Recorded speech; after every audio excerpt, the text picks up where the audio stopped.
Well, as we've been saying throughout the morning, today is the 27th of April. South Africa marks National Freedom Day, remembering that day 28 years ago when South Africa went to the first post-apartheid democratic elections. Valli Moosa has been described as a veteran of the South African freedom struggle, but it was both his work in the cohort that developed the country's constitution and also his achievements in the environmental space as a cabinet minister that really catapulted him to prominence. He joins us now via Zoom. A very good morning to you, Mr. Moosa. Thank you so much for making the time. Good morning to you, Desiree, and good morning to your listeners. So the last time we spoke to you, it was regarding the Ministerial Committee on Amendments to the Electoral Law that you head. Firstly, what's the update on that process? But also, the right to vote is central to what we're celebrating today. Is this lost on citizens, considering the turnout at the last local government elections? Thank you very much. I think you struck right at the heart of what our freedom is about. 28 years ago, we were able to celebrate the day on which a very long struggle, a long and costly struggle on the part of South Africa's people against colonialism and apartheid came to an end. It's on that day, 27th of April 1994, that for the first time, South Africans were able to choose a government of their choice, choose whoever they want to rule the country. And that's a fundamental freedom that's in the Constitution, but also one of the fundamental demands of the freedom struggle. You must remember that for 350 years, the majority of South Africans did not have the right to vote. They could not choose the government they wanted. Now we have that choice. We have a choice whether we want to vote or not to vote. And as you've said, some people have opted not to vote. And we can vote for whoever we want to. If we don't like the government, we can choose somebody else. And if we don't like the government, we are free to say we don't like the government. In the years of the struggle, many of us who said we don't like the apartheid government and who spoke about freedom who ended up in jail. Today, people are free to do so. So the right to choose your own government, the right to vote, is a fundamental part of the freedom that was achieved after years and years of what was a great South African freedom struggle. Also, the Constitution upholds this democracy. Part of the celebrations today mark 25 years of the Constitution, which for years was hailed as exemplary. Is that still the case? Is South Africa's Constitution still celebrated? Yes, Desiree, the Constitution is completely exemplary. It is a Constitution, frankly, that embodies the hopes and aspirations of South Africa's people. But that's what it is. You know, the Constitution is really a charter which says, what do we want South Africa to be like? And what are the freedoms that we want? In itself, it doesn't give you anything. For example, if you need a house, the Constitution doesn't give you the house, but it gives South Africans the ability to take their lives into their own hands. And if we don't like the government, we can change it. If we don't like what the government is doing, we can speak out against it. That's the freedoms that we wanted. Nobody can put you in jail for nothing. The other important thing that we should not forget, because it is Freedom Day, I think it's important to say that the right to citizenship should not be underestimated. You would recall that prior to 1994, the majority of Black South Africans were not regarded as South Africans, did not have the right to get and to carry and acquire a South African identity document. So there was a denial of citizenship. And what our freedom did was it restored citizenship to everybody and brought all South Africans into the category of citizens. That's something that's very, very important that shouldn't be forgotten. And then, of course, what it brought to an end is this notion that white people are superior to Black people. We lived in a country where for hundreds and hundreds of years, it was the official, in terms of the law, it said that whites are superior to Blacks. Whites are better than Blacks, they're cleverer than Blacks, etc., and that Blacks are half human beings. So what our freedom did, that it restored the dignity of all South Africans. It restored the dignity of both blacks and whites. No longer are we in a country where you are regarded as a semi-human being or less than a full human being because of the color of your skin. And that's one of the big and fundamental achievements that we have. We need to use these freedoms to now create a better country for ourselves, to ensure that we eliminate the economic inequality that exists between South Africans, in order to ensure, and we need to use our freedoms to ensure that poor people have a better tomorrow. We have everything within our power now to do so. And I think it's 25 years, as you've said. Let's hope that we don't have to wait for another 25 years before the misery of poverty is also eradicated in South Africa.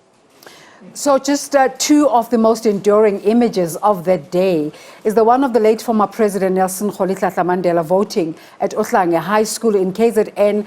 And the other one, which we're using during this interview, is those long snaking queues of enthusiastic first-time voters. What are your personal memories of that day? Well, I wrote recently that it is not surprising that that image of long queues of South Africans standing patiently to vote has become the iconic image of our freedom struggle and of the new South Africa, for that matter. And the reason for that is because of the sacrosanct nature of the vote itself. What that vote does, it gives you the opportunity and it gives you the freedom to take control of your own country. It says to the people of South Africa, you are in charge. You as the people are in charge. Not the government, not anybody else, you are in charge. And you can choose whoever you want to be the government and to be the president.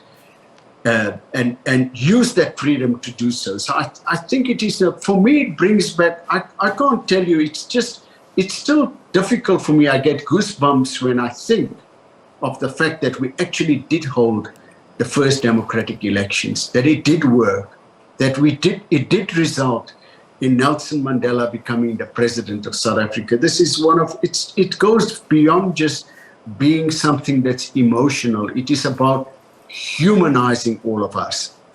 Prior to 1990, those of us that spoke of freedom ended up in prison.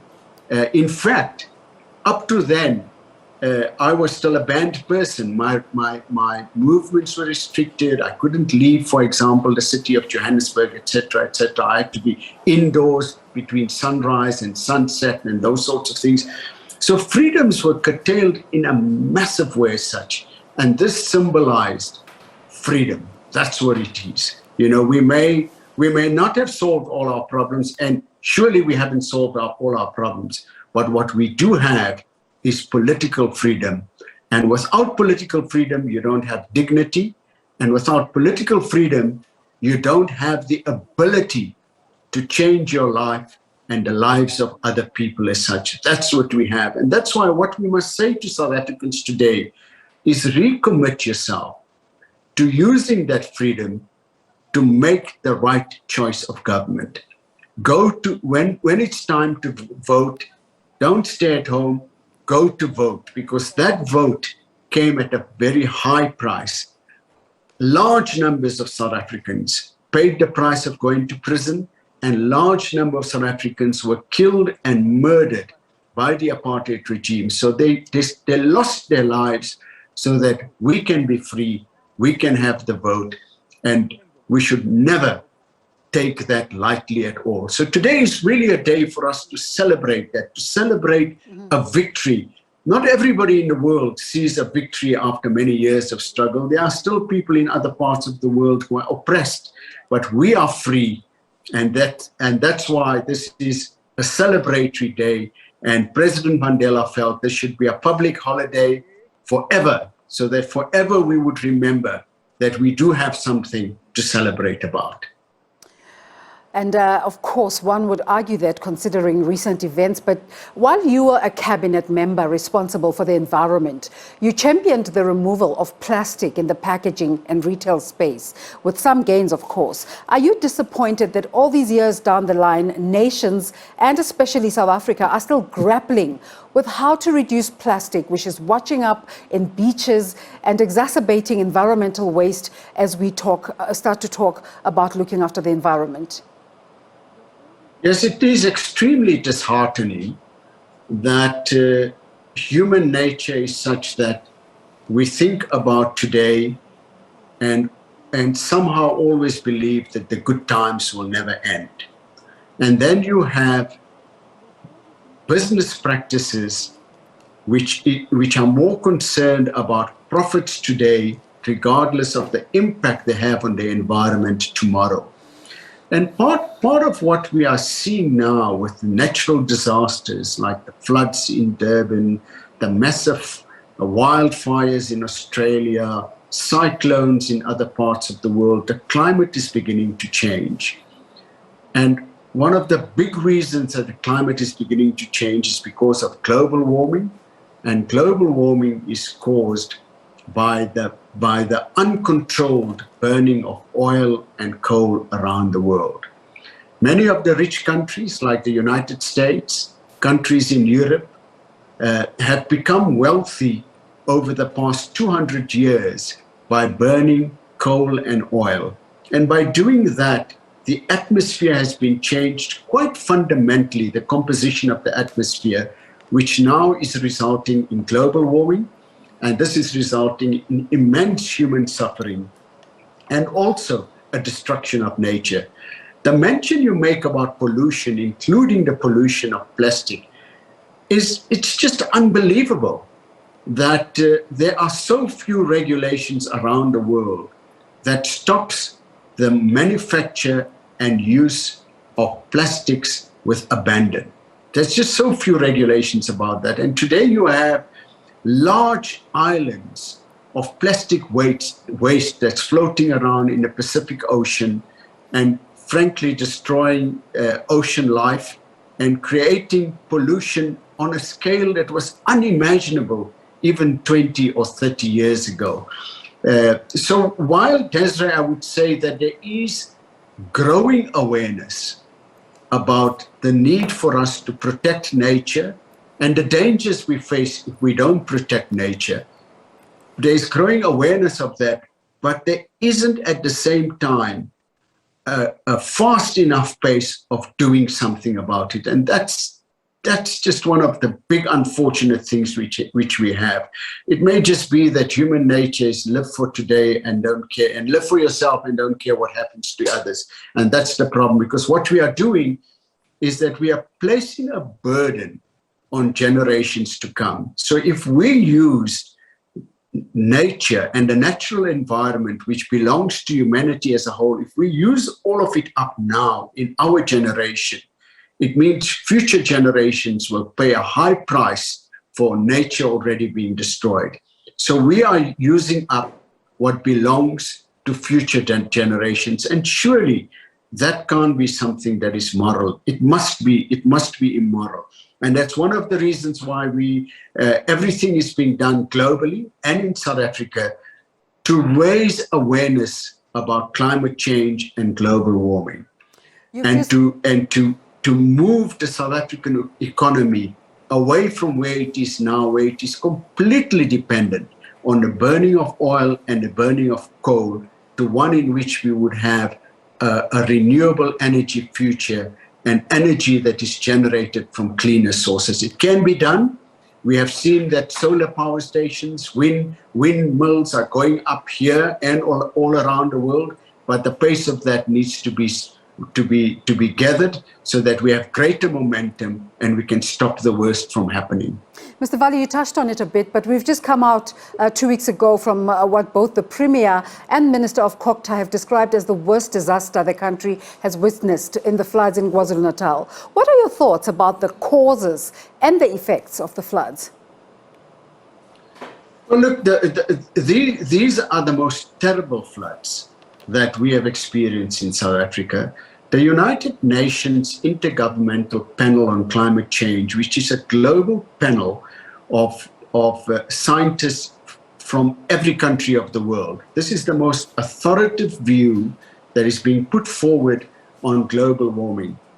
And the IPCC, or that panel of experts through the United Nations, have warned us for many decades now that these sorts of occurrences, natural disasters, will become more frequent, they will become more intense, and they will result in greater damage to nature and suffering for human beings. These warnings have been there all the time. And now we are beginning to see this has happened in Durban, but remember, over the past 2 or 3 years, it's been happening all around the world. So if this event doesn't make us sit up and frankly admit that as humanity, as a global humanity, and certainly as South Africa, that we have been too slow on moving the economy away from being a fossil fuel economy towards a low emissions economy. And if it doesn't give us this great sense of urgency, then frankly, I think we're just being callous and we're being insensitive, and will be unfair to those fellow South Africans who've had to pay with their lives because of this natural disaster. So if anything, it is just my hope, and this is the message that many of us are giving out, that this must tell us that it is more urgent than ever. And whatever plans we've had up to now, we need to revise those plans and double our efforts. It's an imperative, and frankly, it's an obligation that we have to, unless we are completely insensitive to the human suffering that we've seen over the past few weeks in our own country, let alone in other parts of the world. Okay, Mr. Valli, we have to wrap, but so 28 years on, divided views about whether South Africans are liberated as massive corruption, deepening inequality, and an economy that, despite all efforts, will just not pick up. What are your final thoughts on democracy? I think when we talk about liberation and emancipation, there are many dimensions to it. We have the political freedoms, we have all the rights to take our lives into our own hands. We can vote for our own government, freedom of speech, freedom of movement, etc., etc. But our freedom will never be complete as long as you have gender oppression in South Africa and gender violence. As long as you have many households in which women are still considered to be second-class citizens. As long as you have men in this country who think that because they are men, they are superior to women and consider women to be second-class citizens and not as good as they are. You still have that, unfortunately. Mr. So as long Moosa, as you have that, we are not free as a nation. And as long as you have people who do not have food on the table, do not have jobs, who can't provide for their children adequately, do not have the right kind of health care, then frankly, we are not free yet. So we still have a long way to go, and the struggle must continue. Let's thank you again for your time. Valli Moosa has been described as a veteran of the South African freedom struggle, but also a former cabinet minister, talking about the significance of Freedom Day.